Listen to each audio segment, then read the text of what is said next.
Have you ever noticed how some men are ignored before they even speak, while others are treated like kings the moment they appear? It isn't because one is wiser, stronger, or more virtuous. It is because one looks rich and the other looks poor. This is the brutal reality of the world. To appear poor is to be erased, and to appear wealthy is to be obeyed. Machiavelli observed it clearly. Men do not bow to truth, they bow to splendor. They do not follow virtue, they follow gold. A poor man may carry wisdom in his chest, but the world will dismiss him before he opens his mouth. A wealthy-looking fool may speak nonsense, but his words will be applauded because of the cloak he wears. In the court of men, perception is law, and the law is merciless. Poverty is not just lack of money, it is a death sentence written on your forehead. Step into any market, any court, any boardroom today, and you will see it. The theater of appearances. Men tell you wealth is about numbers in a bank. They lie. Wealth is first about symbols, about what can be seen. The world does not bow to ledgers, it bows to illusions. Watch closely. A man in clean shoes, sharp posture, and steady eyes can command more respect than another whose pockets overflow with gold. Why? Because men are too impatient to search for substance. They cling to signals. They mistake symbols for truth. And so the tragedy repeats itself. The honest worker, shoulders bent with labor, is brushed aside as ordinary. His virtue is invisible. But the pretender, who borrows garments, who rehearses confidence, who walks into the room as if fortune has already chosen him, he is applauded, he is courted, he is obeyed. This is not justice. This is law. Machiavelli knew that power is not earned in silence. It is staged. The king's robe, the bishop's jewel, the general's banner, none of these contain true strength. Yet they command more loyalty than truth itself, because truth is slow. Appearances strike like lightning. Consider the beggar. He asks for pity, but pity is contempt disguised. Men drop a coin into his palm not to honor him, but to rid themselves of his shameful sight. They treat him as if he were disease, hoping he vanishes with the gesture. The beggar mistakes this for charity. It is dismissal, nothing more. Now consider the merchant who dresses finer than his means. He borrows cloth, he polishes words, he conceals his hunger behind a mask. And the crowd? The crowd invents power for him. They whisper that he must be connected, that he must have hidden resources. They extend credit, open doors, offer trust. And in that trust, illusion becomes reality. Do you see the difference? The beggar shows the truth of his lack and is erased. The cunning man cloaks his lack and is raised. Both may be poor. Only one survives. This is why poverty is not simply a condition of coin. It is a condition of image. To look poor is to declare yourself prey. To look rich, even falsely, is to declare yourself predator. And men obey predators. They fear predators. They hesitate before striking predators. But prey? Prey is feasted upon without thought. This is the theater of wealth and weakness, a cruel stage where masks matter more than flesh. And those who step onto it naked, without costume, without illusion, are torn apart long before their voice is heard. There is a cruelty woven into human nature that few dare to name. Men do not see you for who you are. They see you for who you look like. And their first judgment, that instant flicker of perception, will cling to you forever. Think of it. The first time you enter a hall, a shop, a gathering, eyes scan you like wolves testing prey. They weigh your clothes, your posture, the confidence of your step.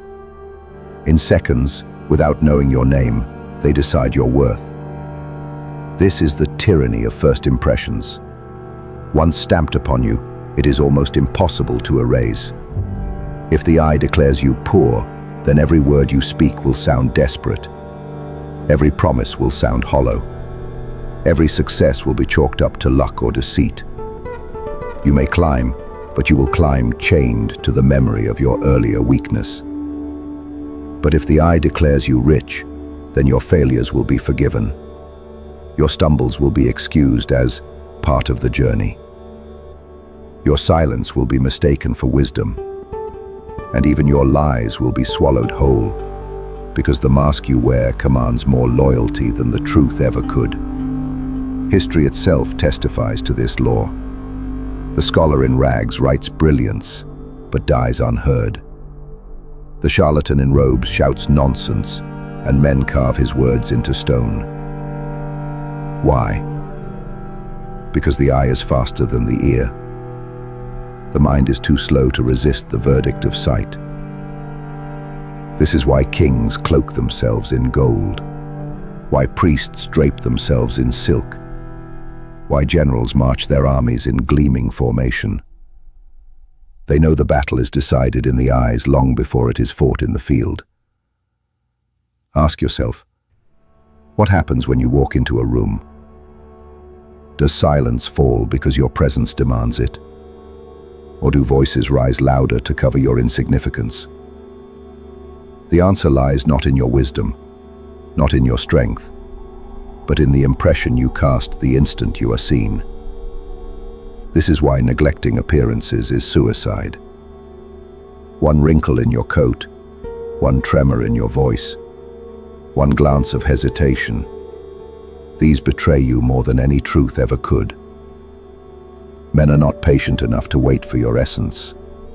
They are slaves to the mask. And so the lesson is merciless. You do not control whether you are judged. You only control what they judge you as. Show poverty, and you are chained to contempt. Show wealth, and even emptiness will be mistaken for greatness. This is the tyranny of first impressions. A prison for the careless, a crown for the cunning. Appearances are not decorations. They are not ornaments. They are weapons. They are fortresses. They are crowns. And once you learn to wield them, the world itself will bend to your illusion. Consider the man with nothing. His pockets are empty, his table bare, his bed cold. But he walks with certainty. His coat, though borrowed, is polished. His shoes, though worn, are clean. His words are measured, his gaze unflinching. To the eye, he is not starving. To the eye, he is not broken. And because men trust their eyes more than their reason, they treat him as though he possesses hidden power. This is the alchemy of appearances. Illusion creates hesitation. Hesitation creates opportunity. And opportunity, when seized, becomes reality. The same coin that would be denied to the ragged man is offered freely to the one who looks wealthy. The same promise ignored in the mouth of the poor is written into law when spoken by the adorned. The same woman who turns away from desperation leans in when she believes strength surrounds her. Nothing has changed except the mask. And yet everything has changed because men obey masks, not truths. History is littered with kings who began as beggars, generals who began as deserters, princes who began as frauds. They staged their fortune before they possessed it. They learned to rent splendor, to polish gestures, to command through spectacle. And once the world believed, the illusion hardened into reality. The robe becomes power, not because it is silk, but because others bow to silk. The crown becomes authority, not because it is gold, but because men kneel at the sight of gold. The illusion is the seed, obedience is the soil, reality is the fruit. This is why the poor who reveal their hunger remain poor, while the poor who cloak their hunger are fed. This is why armies with empty bellies still march to victory if their armor shines. This is why merchants without coin are trusted when their posture is firm. Understand this. Reality is slow. Illusion is instant. Reality persuades with time. Illusion conquers in a heartbeat. So do not wait until you are rich to look rich. Do not wait until you are powerful to look powerful. Pretend until the world echoes your performance back to you. And once the echo grows loud enough, it will become indistinguishable from truth. For this is the dark secret Machiavelli knew. Men are so enslaved by appearances that illusions do not remain illusions. They become destiny. Men do not remember fairly. They do not remember with reason. They remember with instinct, and instinct is merciless. The image you first show them will cling to you like a stain, and no future success can ever fully wash it away. A man who once looked poor is chained to that vision forever. If fortune later crowns him with riches, if he rises by wit, by effort, by cunning, still the whisper will follow. He was once nothing. And that whisper erodes respect more efficiently than time, more ruthlessly than enemies. Men do not judge you by what you are today. They judge you by what you have always appeared to be. Appear wealthy from the start, and your failures will be excused as trials, your defeats forgiven as temporary storms. Appear poor from the start, and even your victories will be dismissed as accidents, your wealth as stolen luck, your power as undeserved fortune.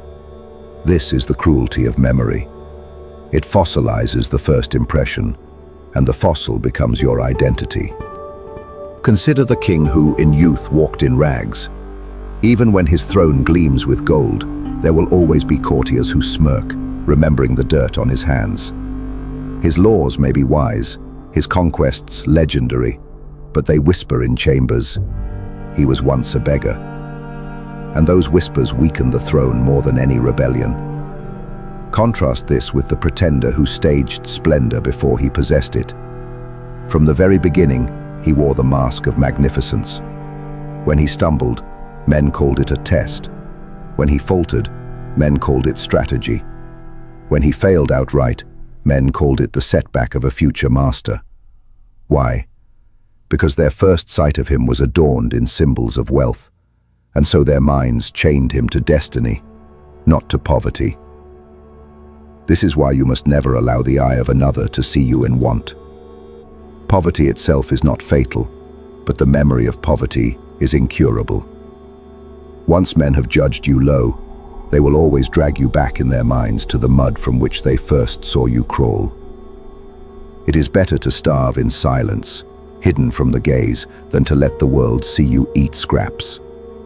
For once you are seen as broken, even your triumphs will wear the smell of that brokenness. Understand this, and you will grasp the harshest law of appearances. Men forgive crime, men forgive cruelty, men forgive defeat, but they never forgive poverty once they have seen it. Poverty is not merely hunger of the body. It is exposure. It is weakness made visible, a scent carried in the air that draws predators from every corner. But symbols are shields. They conceal the wound. They disguise the blood. They turn you from prey into predator before a single word is spoken. Think of the crown, a circle of metal, worthless in itself. Yet when placed upon a head, armies bow, nations obey, and enemies hesitate. The crown does not hold power, it projects it. And projection is stronger than truth.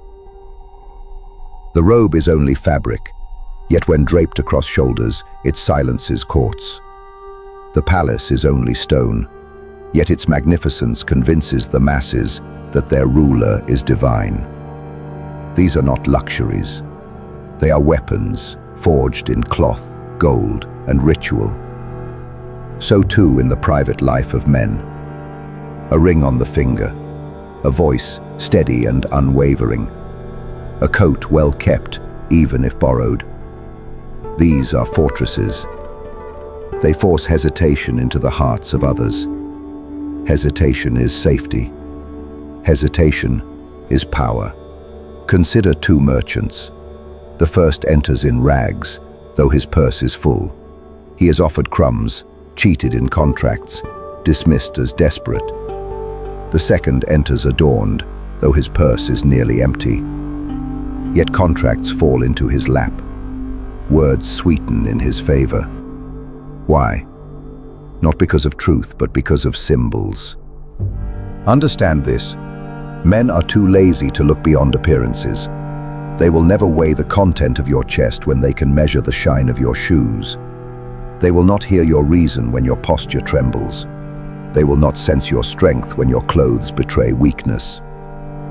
This is why the poor man who conceals his hunger survives, while the one who parades it is devoured. The wolf does not attack the beast that looks strong, even if that strength is an illusion.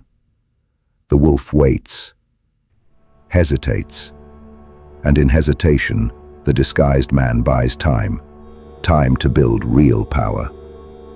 Symbols are not ornaments, they are survival. The clean pair of boots, the upright spine, the polished word, these are your armor. Each is a signal. Attack me at your peril. Never underestimate how small gestures decide destiny.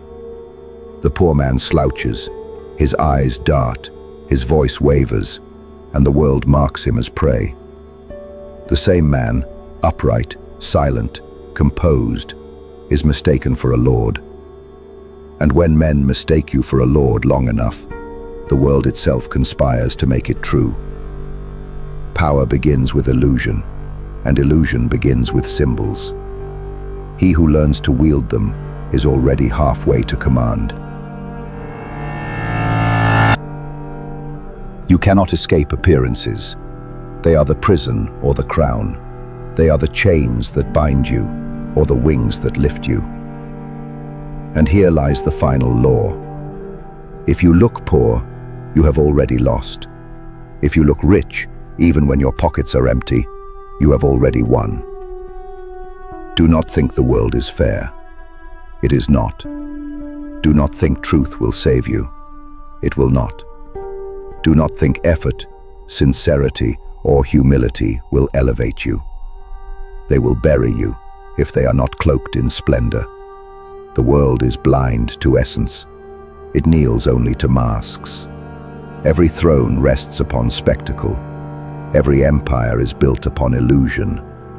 Every ruler, every merchant, every soldier, every lover, each survives by staging power before they possess it. For once staged, power becomes real. This is why kings spend fortunes on robes and marble, why generals polish armor even when their soldiers are starving, why merchants sit in borrowed finery while their ledgers bleed red, why even priests robe themselves in silk while preaching the virtues of simplicity. They understand what most men refuse to admit. Appearances command obedience faster than truth, and obedience, once gained, creates truth. The poor man who reveals his weakness is not admired for honesty. He is despised for reminding others of the fate they fear most. Poverty is not only hunger, it is contagion. Men avoid the poor as they avoid disease, not because they are cruel, but because they are afraid. And fear governs all judgment. But cloak yourself, even in illusion, and fear shifts to your favor. Your enemies hesitate, your allies cling closer. Your words echo louder, your silence weighs heavier. The world bends to the image you project. Understand this cruelty, embrace it, for it will not spare you. If you show weakness, you will be trampled. If you show poverty, you will be forgotten. If you show desperation, you will be betrayed. But if you cloak yourself, if you wear symbols of strength until they harden into reality, then the wolves retreat, the crowd obeys, and fortune herself bows to the mask. This is the choice. Mask or oblivion, crown or chains. The world will not wait for your truth. It has already judged you the instant it saw you. So ask yourself, are you ready to cloak your poverty, to disguise your weakness, to master the illusion until it bends into reality? Or will you walk naked into the mob, begging them to respect what their eyes refuse to see? Choose wisely, for in this world, the mask is not deception, the mask is survival.